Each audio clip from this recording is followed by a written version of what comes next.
Good morning, dear students. Today we are going to start chapter 13. This is chapter of physics, okay? Sound. So let's start. How do you come to know that a period is over in your school? You come to know easily that someone is at your door when he knocks or you hear the sound of the doorbell. Most of the time you can make out that someone is approaching you by just hearing the footsteps. Means आपको कैसे पता चलता है कि आपके school में period over हो गया है? तो कैसे पता चलता है? जब बैल बजती है तब आपको पता चलता है, ठीक है। और आपके डोर पे कोई आया है, कैसे पता चलता है? जब आपके कोई डोर को नॉक करता है तब आपको पता चलता है कि हाँ कोई आया है, ओके। और क्या है कि जैसे कि कोई आ रहा है तो उसके पैरों की जब आपको आवाज़ आती है तब पता चलता है कि वो आ रहा है। फुट की आवाज़ आती है तब आपको पता चलता है कि हाँ कोई आपके नज़दीक आ रहा है, ओके। तो ये कैसे ये सारी चीज़ें पता चल रही हैं? क्यों? क्योंकि इसमें आपको एक साउंड सुनाई दे रहा है। डोर बेल की आवाज़ सुनाई दे रही है, उससे पता चल रहा है। स्कूल में जो बेल की आवाज़ सुनाई दे रही है वो उससे पता चल रहा है कि हाँ क्या हो गया है, पीरियड ओवर हो गया है। और कोई पर्सन आपके पास आ रहा है, उसके फुट स्टेप्स की आवाज़ आ रही है, तब आपको पता चल रहा है कि कोई आपके नज़दीक आ रहा है। तो ये सारी चीज़ें आपको कैसे किसके थ्रू पता चल रही हैं? साउंड के थ्रू पता चल रही हैं, okay. You might have played a game called hide and seek. In this game, a person is blindfolded and has to catch the remaining players. How is the blindfolded person able to guess which player is closest to her? आपको जब आप hide and seek game खेलते हो तो आपको कैसे पता चलता है कि कोई पर्सन कौन सा पर्सन आपके पास है और कौन सा पर्सन आपसे दूर है, जबकि आपकी आइज तो क्लोज रहती है।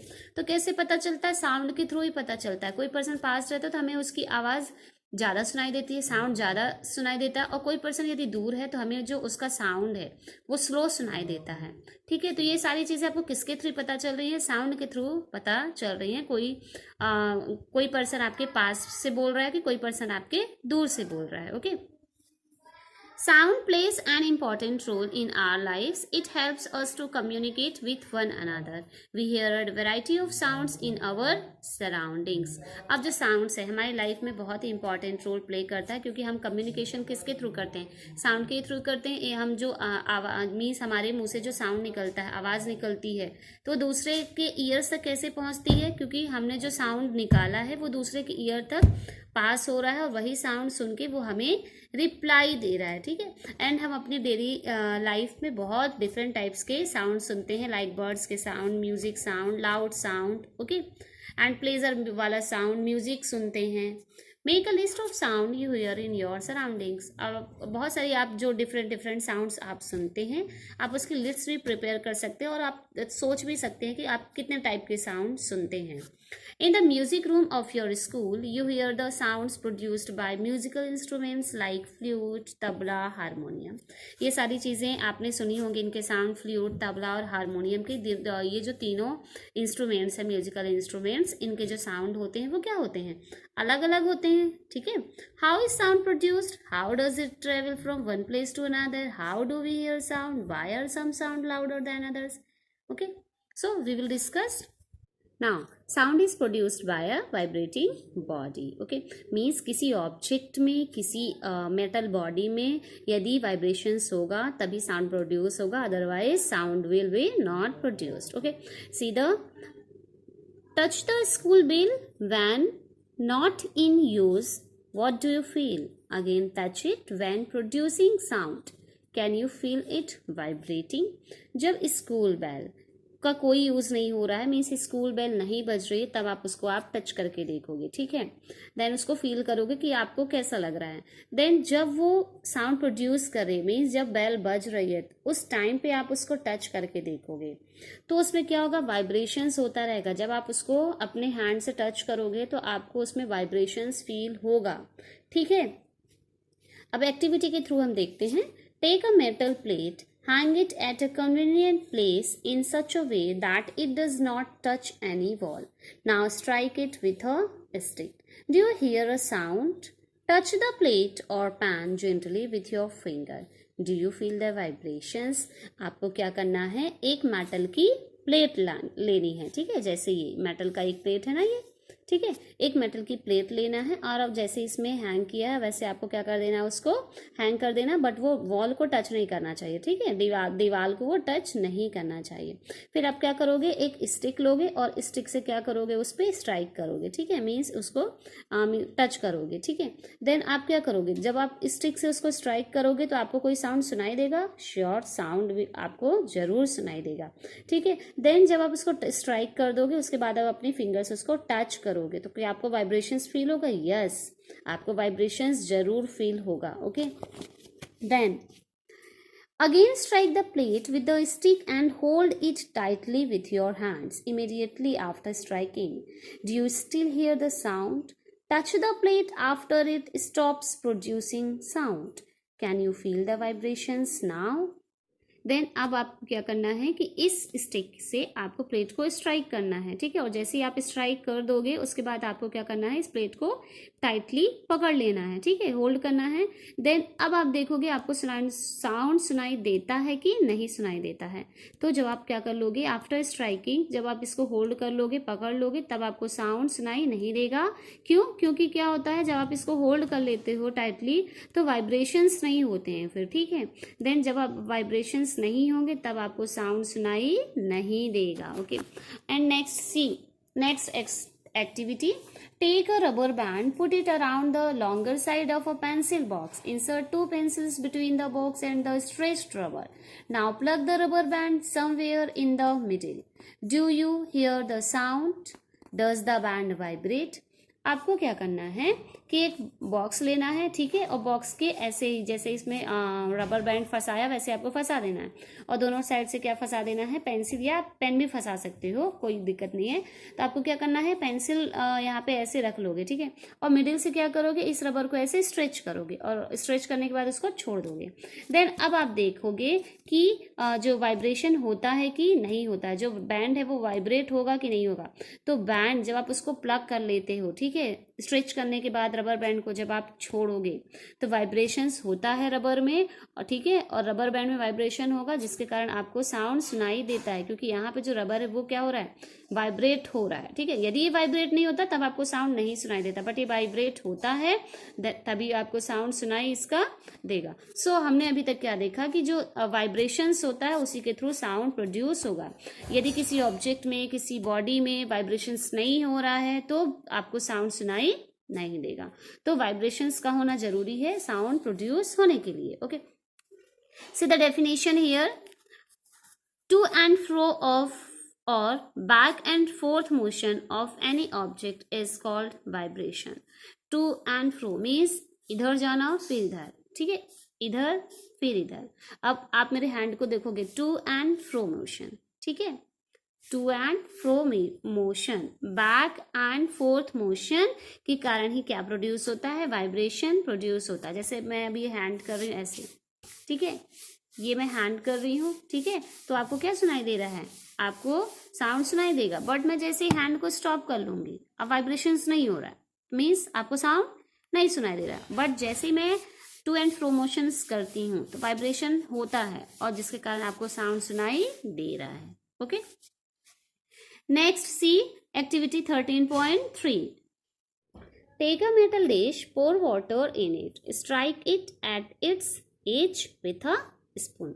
आपको क्या करना है, एक ऐसी प्लेट लेना है, ठीक है, और स्पून से उसके किनारे पे आपको क्या करना है, स्ट्राइक करना है, स्पून को ऐसे मारना है किनारे पे, ठीक है, स्ट्राइक करना है।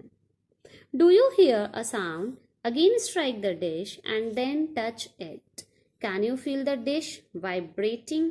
अब आपको क्या करना है, जब आप स्पून से इस पे स्ट्राइक करोगे तो आपको साउंड सुनाई देगा, ठीक है। देन आपको क्या करना है, जब आप इसको स्ट्राइक कर रहे हो उस समय आपको क्या करना है, इस प्लेस को टच करना है, तो आपको वाइब्रेशन भी सुनाई देगा, आपको वाइब्रेशन जो है वो फील होगा और इसी वाइब्रेशन के कारण साउंड प्रोड्यूस होगा।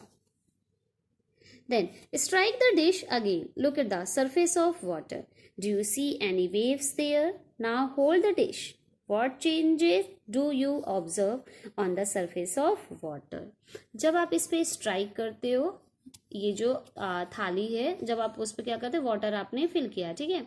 अब आप स्पून से स्ट्राइक कर रहे हो, तो जब आप स्ट्राइक करते हो उसमें आप देखोगे यहाँ पे जो वाटर फिल है उसमें क्या चेंजेस दिख रहे हैं, तो आप क्या देखोगे, उस पर वेव्स बनती दिखती हैं, ठीक है, वेव्स उसमें बनती हैं। तो वो वेव्स क्यों बन रही हैं, क्यों, क्योंकि जब आप इसके ऊपर स्ट्राइक करते हो तो वाइब्रेशंस प्रोड्यूस हो रहा है, वाइब्रेशंस के कारण ही वेव्स बन रही हैं, ठीक है। Can you explain the change, is there a hint to connect sound with the vibrations of a body. Yes, यहाँ पे क्या होगा, वाइब्रेशंस प्रोड्यूस हो रहा है, देन उसी के कारण साउंड प्रोड्यूस होगा। Okay, we see that a vibrating object produces sound. In some cases, the vibrations are easily visible to us, but in most cases, their amplitude is so small that we cannot see them. However, we can feel them.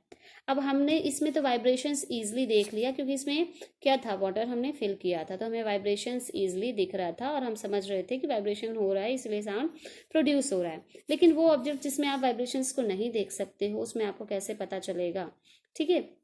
तो उसमें की vibrations हो रहा है, उसमें amplitude होता है, ठीक है। एम्पलीट्यूड क्या होगा, हम नेक्स्ट डिस्कस हम करते हैं। सो ये जो एम्पलीट्यूड्स होते हैं वो बहुत सारे ऑब्जेक्ट्स में आपको वेव्स प्रोड्यूस होते हुए नहीं दिखाई देती हैं, ठीक है।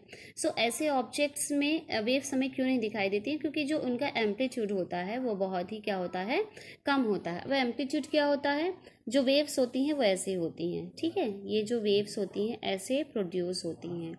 अब हम एम्पलीट्यूड किसको बोलते हैं, तो एम्पलीट्यूड क्या होता है, ये यहाँ से लेके यहाँ तक जो होता है डिस्टेंस, ठीक है, मीन्स लोएस्ट से मैक्सिमम वेव के ऊपर, मीन्स जो हाइट होती है वेव्स की, वहाँ तक का जो डिस्टेंस होता है हम उसको क्या बोलते हैं, एम्पलीट्यूड। क्या बोलते हैं, एम्पलीट्यूड। अब वो वेव्स जिनमें ये एम्पलीट्यूड जितना ज़्यादा होता है उनका साउंड भी उतना ही आपको सुनाई देगा, ज़्यादा तेज़ सुनाई देगा। मीन्स वो वेव्स जो ज़्यादा हाई एम्पलीट्यूड प्रोड्यूस करती हैं उनका साउंड आपको ज़्यादा सुनाई देगा, ठीक है। सो यहाँ पे आप देखो एक तारा बनाने का दिया गया है, आप इसको कोकोनट का जो वो होता है, मीन्स जो खोखला वाला पार्ट रहता है, उससे आप इसको एक तारा को बना सकते हो, ठीक है। इसको जब आप इससे बजाते हो तो यहाँ पे जो धागे लगे रहते हैं वो क्या होते हैं, वाइब्रेट होते हैं, और इन्हीं वाइब्रेटिंग पार्ट के कारण यहाँ से क्या प्रोड्यूस होता है, साउंड प्रोड्यूस होता है, ठीक है। इसको आप घर पे बना सकते हो।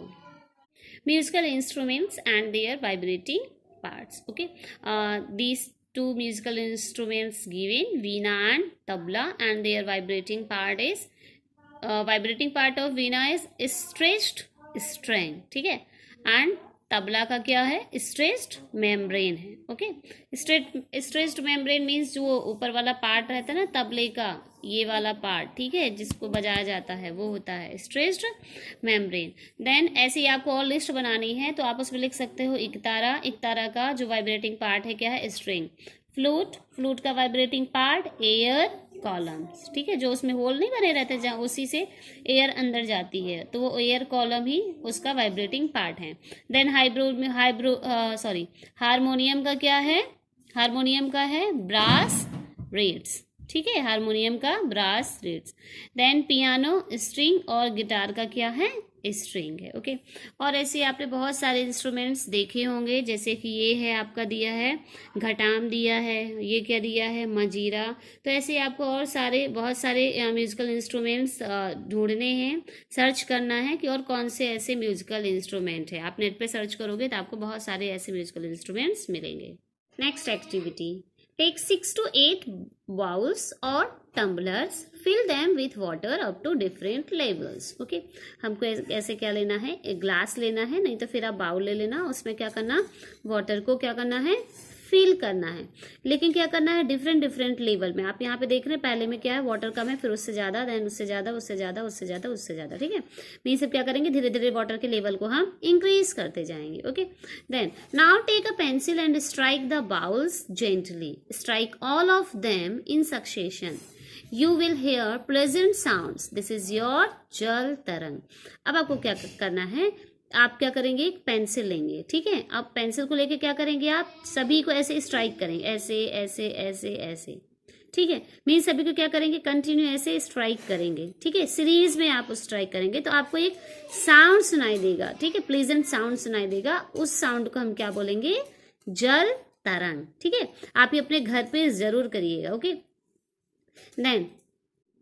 Then, when we pluck the string of an instrument like the sitar, the sound that we hear is not only that of the string. Means, जब हम सितार को बजाते हैं तो जो साउंड होता है वो केवल स्ट्रिंग का साउंड नहीं होता कि केवल स्ट्रिंग की वाइब्रेशन करने से प्रोड्यूस हो रहा है। वो जो सितार है उसका पूरा जो इंस्ट्रूमेंट है उसको ऊपर फोर्स लगाया जाता है और वो इंस्ट्रूमेंट भी वाइब्रेट होता है, जिसके कारण साउंड प्रोड्यूस होता है, ठीक है। And it is the sound of the vibration of the instrument that we hear, okay. Similarly, when we strike the membrane of a mridangam, the sound that we hear is not only that of membrane but of the whole body of the instrument. ऐसे जो मृदंग रहता है उसको जब हम बजाते हैं तो केवल जो उसका ऊपर का पार्ट रहता है, ठीक है, केवल वो उसके मीन्स उसके ऊपर स्ट्राइक करने से नहीं कि केवल वो बज रहा है, जो मृदंगम का मेम्ब्रेन है ऊपर का, ठीक है, उसके ऊपर केवल स्ट्राइक करने से नहीं बज रहा है, बल्कि जो पूरी बॉडी है वो पूरी बॉडी वाइब्रेट करती है, तब जो साउंड है वो प्रोड्यूस होता है, ओके।